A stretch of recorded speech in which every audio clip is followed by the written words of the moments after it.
আরও ৪ থেকে ৫ দিন চলমান রোদ, বৃষ্টি আর মেঘের লুকোচুরি অব্যাহত থাকবে। আর বঙ্গোপসাগরে সৃষ্টি হওয়া লঘুচাপ না থাকায় সমুদ্র বন্দরগুলোর সতর্ক সংকেত প্রত্যাহার করেছে আবহাওয়া অফিস।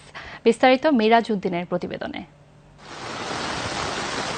গেল এক সপ্তাহ ধরে রাজধানীসহ দেশের বিভিন্ন জায়গায় থেমে থেমে বৃষ্টি চলমান। মেঘের মাঝে রোদের উকি জানান দিচ্ছে শরতের আগমনী বার্তা। আবহাওয়া অফিস বলছে এই আবহাওয়া আগামী ৪ থেকে ৫ দিন অপরিবর্তিত থাকবে। এরপর বৃষ্টির প্রবণতা বাড়তে পারে।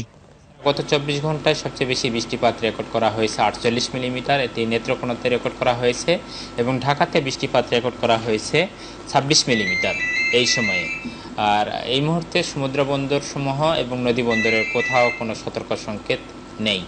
তবে রংপুর, ময়মনসিংহ, চট্টগ্রাম ও সিলেট বিভাগের কিছু কিছু জায়গায় এবং রাজশাহী, ঢাকা, খুলনা ও বরিশাল বিভাগের দু-এক জায়গায় অস্থায়ীভাবে দমকা হাওয়াসহ হালকা থেকে মাঝারি ধরনের বৃষ্টি হতে পারে।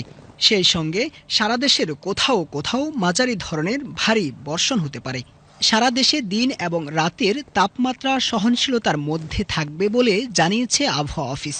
৩২ থেকে ৩৪ ডিগ্রি সেলসিয়াস তাপমাত্রার মধ্যে এটা সর্বোচ্চ তাপমাত্রাটা এটা কন্টিনিউ করছে, এবং সর্বনিম্ন তাপমাত্রা যেটা সেটাও মোটামুটি সহনীয় পর্যায়ে আছে। এটা মোটামুটি ২৪ থেকে ২৬ ডিগ্রি সেলসিয়াসের মধ্যে। এখন আবহাওয়ার যেরকম অবস্থা, অন্ততপক্ষে আগামী ৪ থেকে ৫ দিন এরকম অবস্থায় থাকার সম্ভাবনা বেশি রয়েছে। এদিকে গত ২৪ ঘন্টায় সর্বোচ্চ বৃষ্টিপাত হয়েছে নেত্রকোনায় ৪৮ মিলিমিটার, আর ঢাকায় বৃষ্টিপাতের রেকর্ড করা হয়েছে ২৬ millimetre. Miraj Uddin, BTV news, Dhaka.